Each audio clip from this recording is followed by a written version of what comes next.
2025 সালে আইপিএলে 10 কোটি দিয়ে নতুন দল পেতে যাচ্ছেন মুস্তাফিজুর রহমান। 2025 সালে আইপিএলে মেগা নিলাম অনুষ্ঠিত হবে। প্রতিটি দল 4 থেকে 5 জন ক্রিকেটারকে ধরে রাখতে পারবে। এমন পরিস্থিতি দলগুলো অনেক খেলোয়াড়কেই ছেড়ে দিবে।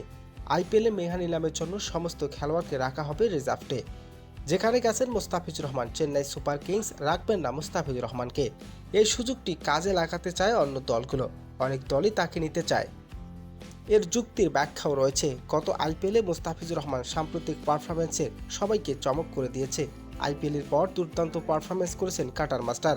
এই পরিস্থিতি 2025 সালে আইপিএলে নিলামে 3 থেকে 4টি দল তাকে নিয়ে দৌড় শুরু করে দিয়েছেন। এই তালিকায় বর্তমান চ্যাম্পিয়ন কলকাতা নাইট রাইডার্সও রয়েছেন, কারণ মিচেল স্টককে এবার ছেড়ে দেবেন কলকাতা নাইট রাইডার্স। তাই তো ভালো মানের ফাস্ট বলার দরকার কলকাতার। নিলামে মুস্তাফিজুর রহমানকে দলে নেওয়ার চেষ্টায় থাকবেন চেন্নাই সুপার কিংস।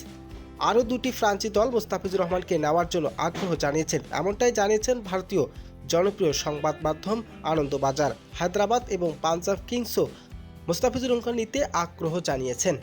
আনন্দবাজার পত্রিকার দাবি, আইপিএল নিলামে ধোনির কারণে মুস্তাফিজুরের দাম 10 কোটি পর্যন্ত যেতে পারে। মুস্তাফিজুরকে রাখতে চেয়েছিলেন ধোনি, কিন্তু সেই ধোনি ছাড়ছেন চেন্নাই।